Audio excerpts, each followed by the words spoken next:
Ya, kita kembali bersama dengan Dr. Andrew Renato, seorang dokter spesialis anak, masih bahasan berkaitan dengan hepatitis. Dan ini ada beberapa pertanyaan yang kami menduga nih dok, ini ada hubungannya dengan gejala-gejala hepatitis. Nanti dikonfirmasi lewat obrolan kita pagi ini. Yang pertama dari netizen @iramila. Dok, selamat pagi. Saya mau bertanya, adik saya usianya 4 tahun. Mengalami sakit bengkak di seluruh tubuh. Ini sudah hampir 1 bulan. Selain itu, gejala lain, perutnya keras dan membesar.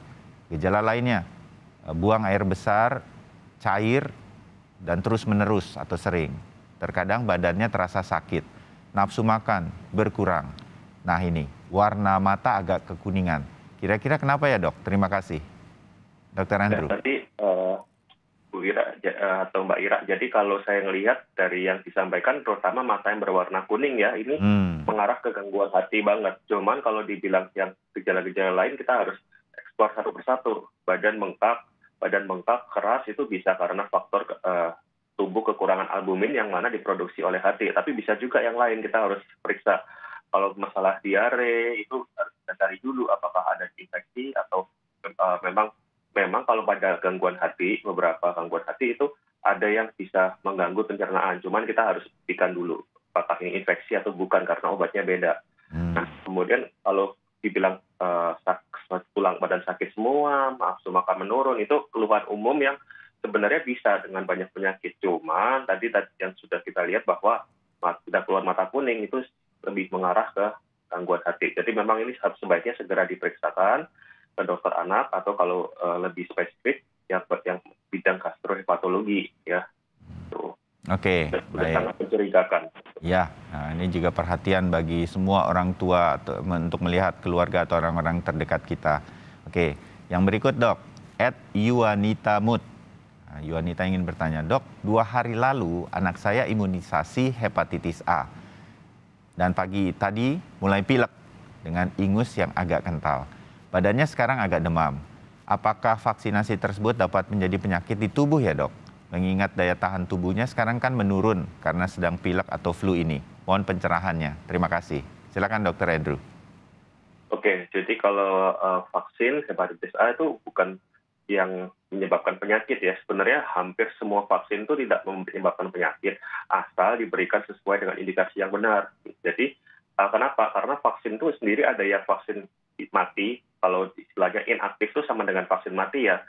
Kemudian ada juga vaksin hidup yang dilemahkan. Nah, yang kedua ini, vaksin hidup yang dilemahkan ini yang tidak boleh diberikan pada orang-orang dengan kondisi medis khusus di mana daya tahannya menurun.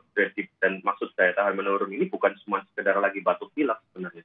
Daya tahan menurunnya adalah sedang kemoterapi atau memerlukan pemberian imunoglobulin terus-menerus tiap bulan. Nah, itu yang maksud dengan kondisi medis yang imunokompromis atau daya tahan tubuh menurun.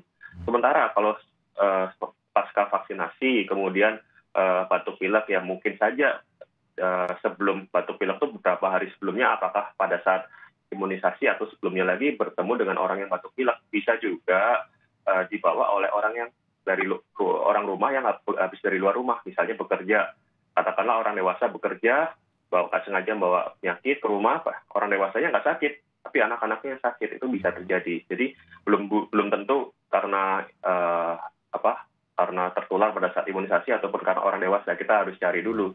Biasanya sih nggak ada hubungannya dengan vaksin.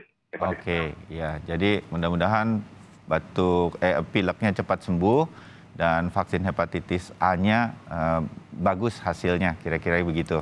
Oke, buat Ibu Yuanita tetap tenang ya, Bu.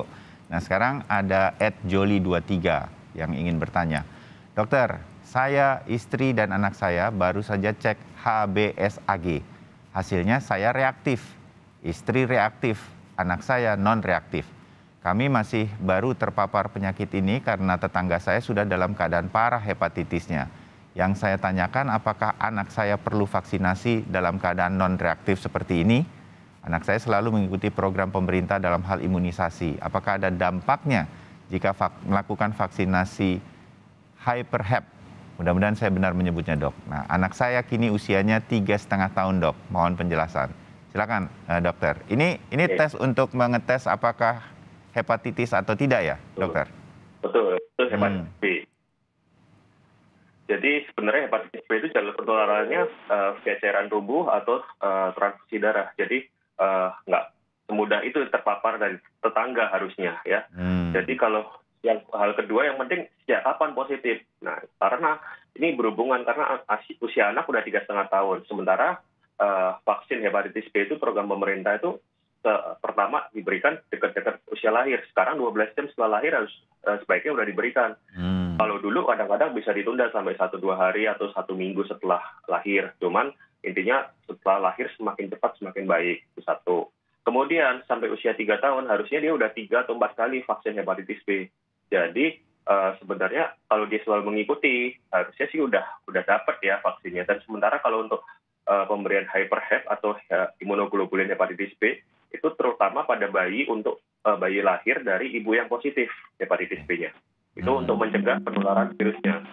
Gitu. Nah, ini yang penting adalah ini orang tuanya positif sejak kapan.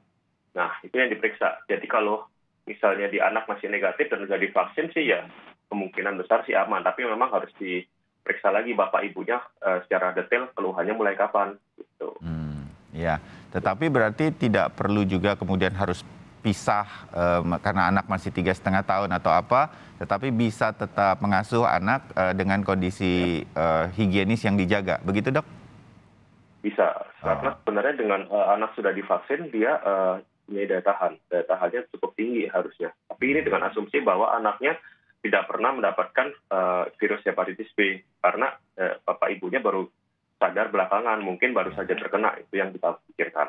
Oke, ya terbayang Dr. Andrew. Baik, Dok, terima kasih banyak untuk penjelasannya. Mudah-mudahan makin memperluas pengetahuan kita mengenai hepatitis yang sekarang banyak diperbincangkan karena ada hepatitis yang sekarang belum diketahui pasti penyebabnya yang beredar di sekitar kita dan dunia begitu.